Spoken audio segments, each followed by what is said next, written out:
In 1962, the secret installation of nuclear Soviet missiles in Cuba led to a tense political and military standoff between the US and the Soviet Union, with Cuban dictator Fidel Castro playing a major role.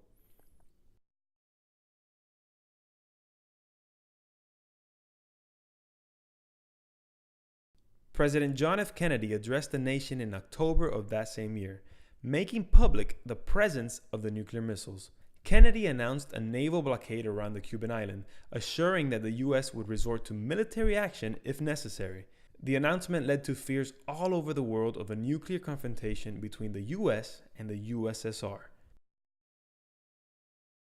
This government, as promised, has maintained the closest surveillance of the Soviet military buildup on the island of Cuba. Within the past week, unmistakable evidence has established the fact that a series of offensive missile sites is now in preparation on that imprisoned island. The purpose of these bases can be none other than to provide a nuclear strike capability against the Western Hemisphere.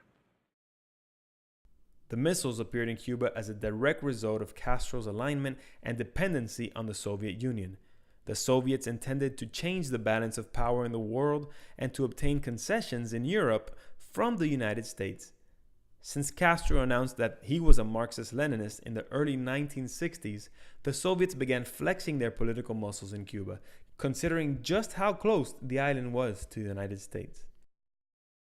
The USSR exercised a tight control over the Cuban economy, accounting for more than half of the island's total trade and financing over 40% of Cuba's imports. Offered to remove the missiles from Cuba in exchange for US assurance that they would not invade the island.